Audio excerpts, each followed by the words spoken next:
Welcome बच्चों, हमारा चल रहा है ट्रिग्नोमेट्री और ट्रिग्नोमेट्री में हमने कुछ बेसिक फार्मूले देखे हैं। एडिशन फार्मूले, डिफैक्टरेशन फार्मूले, फैक्टरेशन फार्मूले, डबल एंगल फार्मूले, ट्रिपल एंगल फार्मूले, ये सब हमने देखा हुआ है। अब हम क्या कर रहे हैं, उसके के ऊपर कुछ प्रॉब्लम्स हम देखने वाले हैं। तो चलो देखते हैं। यहाँ पर हमारे पास है क्वेश्चन नंबर, यहाँ पे हेडिंग डाल देते हैं हम आंसर्स। ठीक है। सो यहाँ मैम हमारे पास है फर्स्ट क्वेश्चन। आपको देखो दिया क्या है, गिवन क्या आपके पास में यहाँ पर है sine theta is equal to 4/5। ठीक है, ये आपको ध्यान में रखना है। अब निकालना क्या है, कॉस थीटा और टैन थीटा।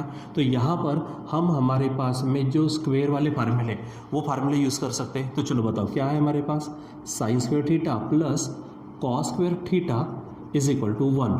चलो अब इसमें वैल्यू रखो, साइन थीटा कितना है, यस 4/5 उसका square plus cos square theta मालूम नहीं इज इक्वल टू 1। अब सॉल्व करेंगे तो स्क्वायर करो तो ये बन जाएगा 16/25, क्योंकि 4 का स्क्वायर 16, 5 का 25 plus cos square theta is equal to 1। अब इसको सॉल्व करो, कॉस स्क्वायर थीटा है यहाँ पर, ये 1 है और ये 16/25 उधर फेंक दो, यानी ये बन जाएंगे 16/25। अब इसको सॉल्व करो, इसके नीचे कुछ नहीं, यानी आप 1 ले सकते हैं, क्रॉस करेंगे तो 25 माइनस 16 अपॉन 25, अर्थात ये बन जाएगा 9/25। तो cos square theta is equal to 9/25। तो आप लिखेंगे cos theta is equal to क्या बन जाएगा, रूट ऑफ 9/25। हम कहते हैं ना, स्क्वायर गया रे गया, स्क्वायर रूट आया रे आया, इसलिए हमारे पास कॉस थीटा की वैल्यू बन जाएंगी कितना, 3/5। ठीक है, तो जो हमने को उसने पूछा था वो पहली वैल्यू हमारे पास मिल गई है, cos theta is equal to 3/5। ठीक है। अब दूसरा क्या कहा था उसने, टैन थीटा निकालने को।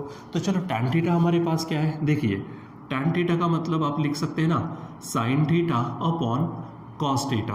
तो बताइए साइन थीटा ऑलरेडी कितना दिया है, इट इज़ 4/5 और कॉस थीटा कितना मिला है, वो मिला है 3/5। आप 5 को कैंसिल कर दो तो आपके पास टैन थीटा जो है वो बन जाएगा सीधा सीधा 4/3। ठीक है, तो इस तरह से हम निकाल सकते हैं। अच्छा, ये सब चीज़ें हैं, ये छोटी मोटी चीज़ें ऑलरेडी 9th-10th में हो गई है।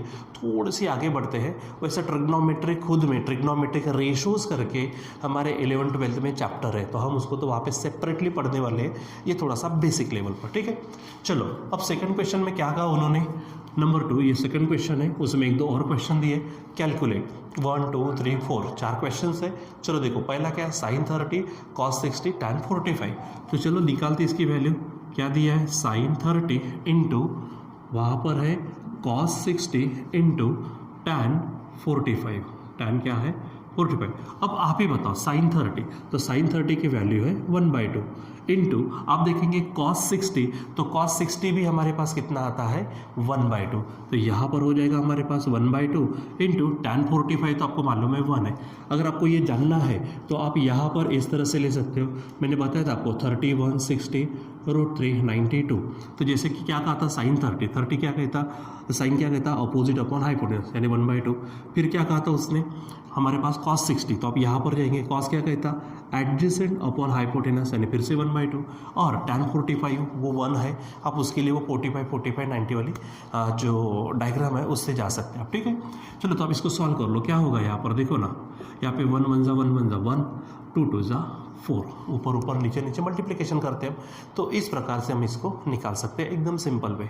ठीक, अब ये हमारा इसी का क्या था, फर्स्ट था। ठीक, अब सेकंड देखिए, अब सेकंड में थोड़ा सा जो हम 9th-10th में नहीं किए, लेकिन यहाँ पर उसके संबंध में हमने जो भी चीज़ें देखी है, जैसा हमारे पास है साइन 2tan, यहाँ पर है साइन 2tan। अब बात करते हैं साइन 2tan, तो साइन 2tan हमारे पास है ही नहीं।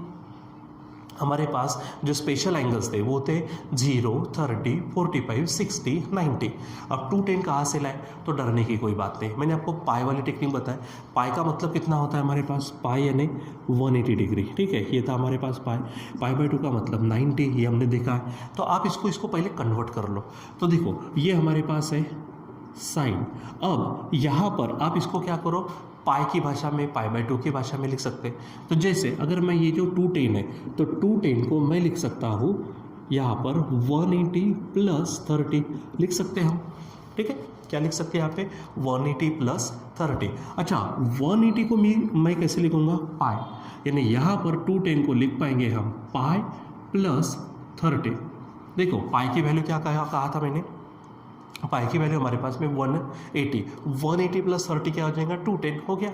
और फिर मैंने आपको टेक्निक बताई थी, ग्राफ, वो π/2, वो पाई, नेगेटिव पॉजिटिव कैसे लेना, वो सब बताया था।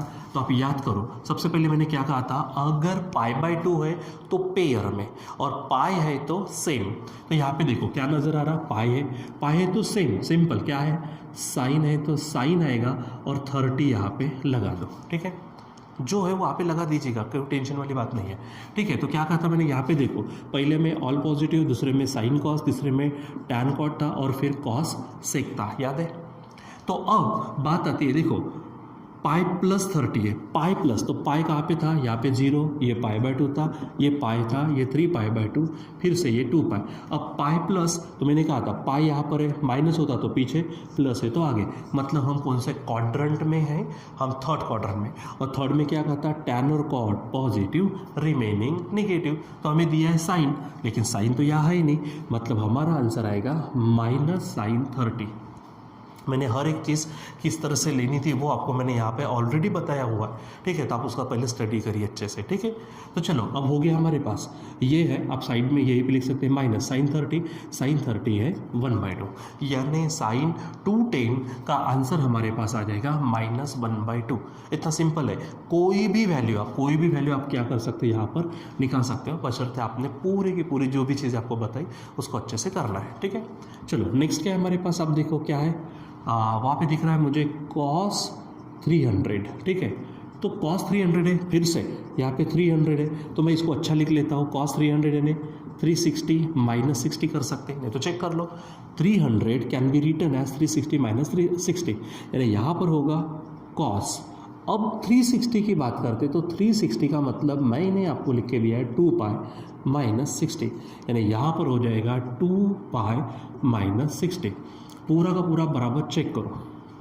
अब यहाँ पर है फिर से 2 π/2 आया क्या, नहीं, π/2 अगर आता तो हम पेयर में जाते, कॉस की पेयर साइन, साइन की पेयर कॉस, ऐसा। लेकिन पाई है तो सेम, तो यहाँ पर कॉस है तो कॉस, और ये 60 लगा दो, 2 पाई माइनस छोड़ दो। अब बात क्या है वो देखो, फिर से 2 पाई माइनस है, तो यहाँ पर 2 पाई था, 2 पाई माइनस यानी पीछे आएगा, और यहाँ पे कॉस और सेक क्या रहता, पॉजिटिव। ऑलरेडी कॉस दिया है तो ये पॉजिटिव रहेगा, ये लिखने की ज़रूरत नहीं है, माइनस लिखना पड़ता, प्लस की ज़रूरत, ठीक। अच्छा अब हो गया cos 60, अभी थोड़ी देर पहले किया, cos 60 क्या था हमारा 1/2, यानी हमारा आंसर आ जाएगा वहाँ पर 1/2, ठीक है। तो ये बराबर आपको ध्यान में रखना है। चलो अब और एक है वहाँ पर वैसा ही, देखिए क्या है, tan 150 है, तो यहाँ पे 4th नंबर पर है tan 150। तो फिर से tan 150 को मैं कैसे लिख सकता हूँ, आप देखो tan को, तो 150 है तो 150 यानी 180 -30 लिखा जा सकता है। 180 का मतलब क्या होता है, पाई -30 हो जाएगा, सो tan पाई -30 हो जाएगा। फिर से बच्चों यहाँ पर पाई आया है, सेम आएगा, यानी tan 30 ही होगा। अच्छा पाई माइनस, यहाँ पर देखो तो पाई यहाँ आएगा, माइनस है तो सेकंड क्वाड्रेंट में, सेकंड में कोसेक और साइन, यानी साइन और कोसेक क्या है, पॉजिटिव, लेकिन ये तो क्या है, tan है, तो आंसर क्या आएगा माइनस। अब वैल्यू निकाल दो, माइनस tan 30। अब नहीं मालूम तो आप सीधा यहाँ जा सकते, 31 60 √3 92, ये भी बताया मैंने। 30 पे जाओ, यहाँ पे tan क्या गया था, अपोजिट एडजेसेंट, यानी आंसर आएगा 1/√3, ठीक है। इतना सिंपल है, ये सब चीज़ें फास्ट होती है। अच्छा देखो ना, अब मैं आपको बता रहा हूँ तो थोड़ा सा समय तो भी लग रहा है, ये अगर आपके माइंड में फिट अगर हो गया तो ये बताने की भी टेंशन थोड़ी ना रहेंगी, आप फास्ट कर सकते हैं, ठीक है। तो प्लीज़ सभी चीज़ें जितनी भी पढ़ाई है उतनी काम पे आने वाली, हर एक चीज़ चाहे किसी भी विषय, फिजिक्स केमिस्ट्री मैथमेटिक्स बायो, जो भी बेसिक लेवल पर आपको पढ़ाया जाता है उसको लो, ठीक है। क्या है, थोड़ा थोड़ा करना पड़ता है, लेकिन एक समय ऐसा आ जाता है कि बहुत सारी चीज़ें होती है और फिर हमें वही बेसिक चीज़ों की ज़रूरत पड़ती है। इसलिए आखिरी दम तक मैं तो कहूँगा लाइफ भर इसको आप भूलो मत, ठीक है। आगे बढ़ते हैं, यहाँ पर क्वेश्चन नंबर 3 है हमारे पास। चलो देखो क्या कहा है, फाइंड ये सब, तो क्या है वहाँ पर, यहाँ पर मुझे दिख रहा है sin 45, ठीक है, इनटू हमारे पास है cos 15, ठीक है। यहाँ पे थोड़ा सा कुछ नज़र आ रहा है, sin 45 cos 15। अच्छा बीच में कैसा प्लस नहीं है, इनटू है, तो और एंगल यहाँ पे अलग है, 45 है 15 है, तो अगर एंगल अलग है और साइन और कॉस की पेयर आती है तो डी फैक्टराइजेशन फार्मूले याद है, 2 ये साइन है ना, तो साइन है 45 को आप क्या समझो, ए समझो, और कॉस 15 ये है। लेकिन प्रॉब्लम क्या है कि वहाँ पे एक्स्ट्रा का क्या है, 2 है, तो हमारे पास तो 2 दिया नहीं, कोई बात नहीं है, आप सिंपल ले लो ना 2, क्या लिख सकेंगे यहाँ पर हम, साइन 45 इंटू कॉस 15। अब बोलेंगे सर ये तो गलत हो गया, हाँ ये तो गलत हो गया, लेकिन अब मैं यहीं पे इसको एडजस्ट करता हूँ। देखो 1, इसको अरेंजमेंट बोलते हैं, एडजस्टमेंट, ठीक है। सो 1/2 और 2 किया तो 2 to 2 कट जाएगा, यानी 1 रहेगा, फिर तो कोई प्रॉब्लम नहीं है। यानी हमने यहाँ पे अरेंज किया ताकि हमें वहाँ पे फार्मूला लगाने में आसानी हो, ठीक है। चलो अब ये हमारे पास है 1/2। अब बात करते हैं यहाँ पर इसके अंदर में, तो क्या फार्मूला था, देखो 2 साइन, इसको ए समझो, इसको भी। फार्मूला क्या था, स्टार्टिंग ही हमने की थी 2 SC है, देखो SC, ठीक है। तो क्या था, sine A plus B plus sine A minus B, ऐसा था। तो चलो उसको करते हम, तो यहाँ पर क्या हो जाएगा, साइन A प्लस बी यानी 45 और 15, यानी 45 plus 15 plus sine A minus B मतलब 45 माइनस 15 हो जाएगा। और चलो आप इसको थोड़ा सॉल्व कर लो, सॉल्व करने के बाद जो भी आपको मिलेगा वो हमारा आंसर होगा। चलो देखो इधर लिखता हूँ मैं, यहाँ पर मान लीजिए ये 1/2 है। अब यहाँ पे साइन 45 प्लस 15 कितना होगा, तो वो होगा साइन 60 प्लस यहाँ पर चेक करो साइन 45 माइनस 15 तो बन जाएगा साइन 30, ठीक है। चलो सॉल्व करो तो 1/2। अब देखो साइन 60 की वैल्यू, साइन 60 की वैल्यू क्या है, √3/2। अब मैं डायरेक्ट लिखता हूँ, आप वहाँ पर कर सकते हो, वो डायग्राम से देखो। साइन 30 की वैल्यू है 1/2, ठीक है। चलो इसको सॉल्व करना शुरू करो, तो 1/2, ठीक है। अच्छा यहाँ पर डायरेक्ट करो तो क्या हो जाएगा, यहाँ पर हमारे पास 2 जैसे का तैसा, क्योंकि डिनोमिनेटर सेम है। ऊपर में क्या होगा हमारे पास में √30 प्लस 1, ठीक है। और हमारे पास यहाँ पर है 1/2 और ये तो 1 से मल्टीप्लाई कर दो तो क्या हो जाएगा, √30 प्लस 1 अपॉन 2 2 क्या होगा, 4 होगा। तो ये इस तरह से आप यहाँ पर क्या कर सकते हो, वैल्यूज़ निकाल सकते हो। यहाँ पर बराबर आपको चेक करना, ठीक है। SC था, ठीक है, तो sine A plus B sine A minus B, ठीक है। ये इस तरह से आप इसको पूरा सॉल्व कर सकेंगे, ठीक है। चलो अब हमारे पास में थोड़ा सा इसकी वैल्यू निकालने की कोशिश करते हैं। तो चलो बताओ क्या है, क्वेश्चन नंबर 4 है हमारे पास। देखो क्या कहा है वो देखो, fine cos 2 theta if sine theta दिया है, तो इफ का मतलब गिवन, तो गिवन क्या दिया है चलो बताओ। गिवन है हमारे पास में sine theta is equal to, वो दिख रहा है मुझे 3/5, ठीक है। अच्छा निकालना क्या है, cos 2 थीटा। तो याद करिए मैंने आपको cos 2 थीटा के 4 फार्मूले लिखे दिए थे, 4।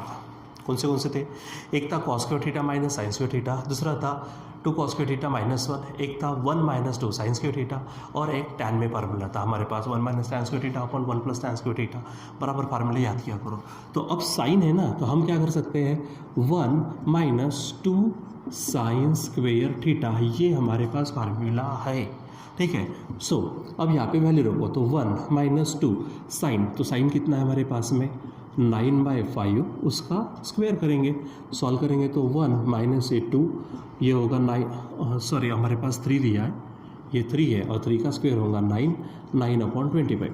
सॉल्व करें तो क्या होगा, 1 माइनस 9 2 18 अपॉन 25, या कुछ नहीं यानी 1 क्रॉस करेंगे तो 25 माइनस 18 अपॉन 25, और इसीलिए हमारा cos 2 थीटा का आंसर आएगा 25 में से 18 गए तो 7 अपॉन 25, ठीक है बच्चों।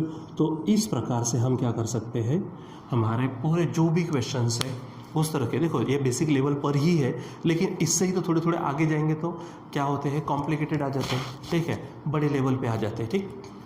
तो जो भी है बेसिक ही हर चीज़ का क्या है, एक बहुत ही ज़्यादा ज़रूरी है, it's very needed, it's very important, ठीक है बच्चों। तो यहाँ पर आज के लिए बस रुक जाते हैं, आज के लिए बस इतना है, बाकी का कंटिन्यू करेंगे हम बाद में।